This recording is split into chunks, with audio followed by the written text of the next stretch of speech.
आज के पाठ में हम लोग क्या पढ़ेंगे? हमारे लक्ष्य, अधिकार और कर्तव्य के बारे में पढ़ेंगे, है ना।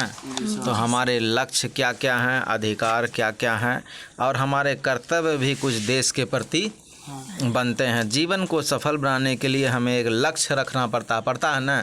उसके बाद हमको अधिकार चाहिए ताकि हम जो है मतलब तुमको अच्छे से जी सकें, एक समाज में इज्जतपूर्ण जीवन को जी सकें। चलो, ब्रिटिश शासन की वर्षों की गुलामी के बाद भारत कब आज़ाद हुआ? 15 अगस्त 1947 को आज़ाद हुआ।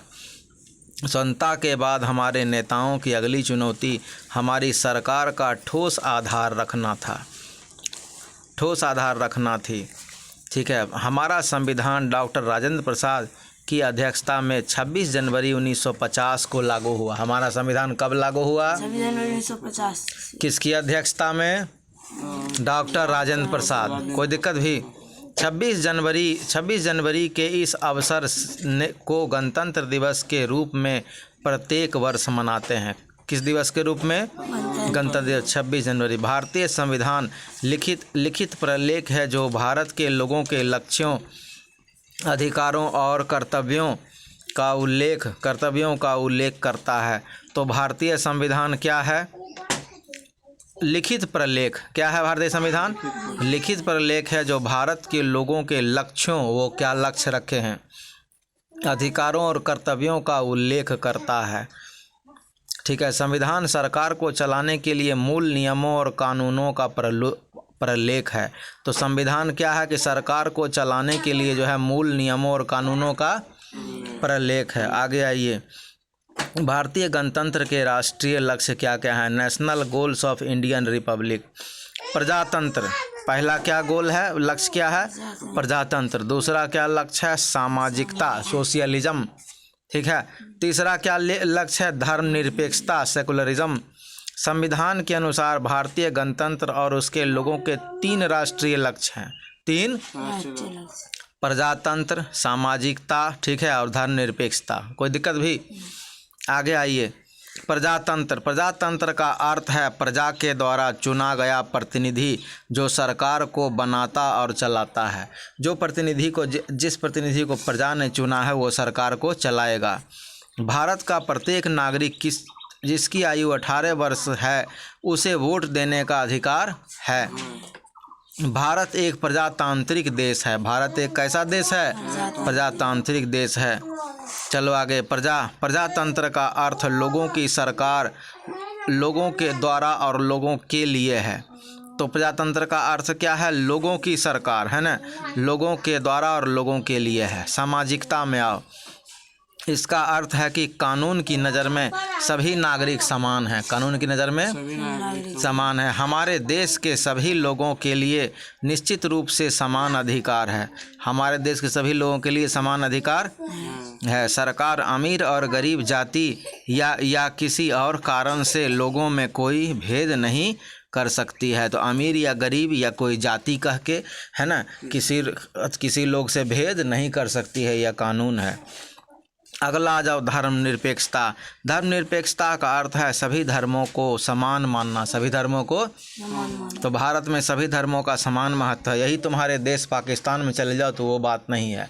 वो जो है मुस्लिम कंट्री है। मुस्लिम जो चाहेगा वही होगा और मुस्लिम के लिए सब कुछ होगा, बहुत कुछ। ठीक है। हिंदू के लिए नहीं। जो जनरल राइट है वो भी हिंदू को नहीं मिलेगा। जनरल हक भी नहीं बलू का। और उल्टा होगा कि रोज़ सुनता है ना टीवी में कि हिंदू की लड़कियों को लेके भाग जाता है, ज़बरदस्ती शादी करा देता है, उसको इस्लाम कबूल करा देता है ना। और उनके परिवार और भाइयों के बारे में जो है उसको धमकी देता है कि तुम बोलोगे हम अपना मन से इस्लाम कबूल किए, नहीं तो तुम्हारे परिवार को मार देंगे, है ना। लड़की सोचती है जाओ हम तो गए ही, अब कम से कम मेरा परिवार तो बचेगा, इसलिए मजबूरी में बोलते कि हाँ अपना मन से हम इस्लाम कबूल किए। ऐसा सब अत्याचार होता है हमारे बगल के देश में, होता ना है। भारत में उसका उल्टा है। भारत में मुसलमानों को बहुत ज़्यादा अहमियत, बहुत ज़्यादा इज्जत जो है उनको मिला है ना। कांग्रेस के ज़माने से भी और अभी भाजपा की सरकार जो है बराबरी लाना चाह रहा। क्या लाना चाह रहा? कि ना तुमको ज़्यादा इज्जत और ना हिंदुओं को ज़्यादा इज्जत। जो हिंदुओं के साथ अन्याय हुआ बरसों बरस से कांग्रेस करती रही ना, अन्याय हिंदुओं के साथ, मुस्लिमों का तुष्टीकरण करती रही है ना, वो सारा चीज़ जो है बीजेपी भाजपा उसको ख़त्म करना चाह रही है ना। तो जो है हमारे देश को समझ लो और पाकिस्तान को समझ लो बगल में कि तुम्हारा क्या हाल है। तो हमारा देश क्या है, सेकुलरिज्म है, यानी सर्व धर्म समान है, किसी धर्म को विशेष महत्व है नहीं। जबकि हिंदू का आबादी यहाँ कितना है, 100 करोड़। 100 करोड़ मामूली आबादी है, 100 करोड़ है, फिर भी जो है हिंदू का देश नहीं माना जाता, बल्कि सबका देश माना जाता है। किसका, सबका देश। तो जो है इस तरह से भारत और पाकिस्तान में क्या क्या अंतर है। धर्मनिरपेक्षता का अर्थ है सभी धर्मों को समान मानना, प्रत्येक व्यक्ति अपने धर्म का पालन करने के लिए स्वतंत्र है। भारत के गणतंत्र के 3 प्रमुख स्तंभ हैं। तो स्वतंत्र का मतलब किसी भी आदमी जिसको मन होगा, हम हिंदुस्तान में अथी रहकर हिंदू होवें, सिख होवें, बौद्ध होवें, ईसाई होवें, जो भी धर्म उसको मानना है वो मान सकता है, वो आज़ाद है ना, उसको कोई बाधा नहीं है। वही हाल पाकिस्तान में नहीं है। पाकिस्तान में तुम इस्लाम कबूल कर लो, वरना तुम समझ जाओ क्या होगा आगे से, ठीक है। तब तो ठीक है, अगर इस्लाम नहीं कबूल किए तो तुम भोगते रहो, सब दिन तुम्हारे साथ जो है अन्याय होगा, जुल्म होगा, होता है ना अन्याय, ठीक है। एक फ्रांसीसी महिला का हम लोग देखे ना, वहाँ का पाकिस्तानी महिला का अंत में फ्रांस उसको नागरिक दे दिया कि वो खेत में काम करने वाली महिला ईसाई थी, सिर्फ जो है मुसलमान जहाँ पानी पीते थे वहाँ से वो पानी पी ली, तो उस पर इस निंदा कानून लगा के फांसी हो गया, उसको फांसी का सज़ा उसको मिला था ना। तो जो है उस महिला सिर्फ के उसका कसूर क्या था कि सिर्फ उसने जहाँ मुसलमान जो कल से पानी पीते थे वहाँ वो गिलास से पानी पी लिया, बस उतने कसूर था। पाकिस्तान में इस निंदा कानून लगा के उसको फांसी हो गया, बात समझ रहे, मामूली बात है कि उसको फांसी हो गया इस तरह से ईसाई महिला को। वैसा हाल हिंदुस्तान में नहीं है। ऐसा जानवरों ऐसा कानून बना के रखा, तब देखो कि आज रोटी के लिए मोहताज है, लड़ता है ना। तो तुम जब दूसरे के साथ गलत करोगे तो तुम्हारे साथ भी उल्टा तुम्हारा एक कर्म वापस लौट के आएगा ही। तो ये सारे किताब और हम लोग क्यों पढ़ते हैं, इसलिए पढ़ते हैं कि हम शिक्षा ग्रहण करें कि दूसरे के साथ हम लोग अन्याय गलत नहीं करें। जो आतंकवाद को सब दिन पाल के पाकिस्तान भारत के खिलाफ किया ना, सारा कुछ भेजता था, वही सेम चीज़ आज वो भोग रहा कि ईरान से आतंकवाद उसके अंदर आता है, अफगानिस्तान से आतंकवादी उसके यहाँ भेजा जाता है। तो जो उसने भारत को दिया वही वो आज पा रहा है। तो सामाजिकता जो है हम इससे यही सीखते हैं कि हमें दूसरे को हमेशा अच्छा देना चाहिए, है ना, हमको बुरा नहीं देना चाहिए। तो ठीक है, भारत ने सब दिन, हिंदुओं ने सब दिन अच्छा दिया है लोगों को, पूरे विश्व को ज्ञान दिया है ना, सब दिन भलाई किया, इसलिए हिंदू का जो है सब दिन भलाई ही होता है भगवान के कृपा से। अब आ जाओ, मौलिक अधिकार भारत में कितने प्रकार के हैं। संविधान में भारत के सभी नागरिकों के लिए निश्चित मौलिक अधिकार दिए गए हैं। ये अधिकार इसमें कोई छीन नहीं सकता, हमसे कोई छीन नहीं सकता। तो कौन कौन मौलिक अधिकार है। पहला मौलिक अधिकार 6 हैं। कौन है, पहला है समानता का अधिकार, माने हम लोग सब बराबर हैं। दूसरा कौन है, धार्मिक स्वतंत्रता का अधिकार, माने हम लोग जिस धर्म को भी चाहें उस धर्म को मान सकते हैं, स्वतंत्र हैं, आज़ाद हैं।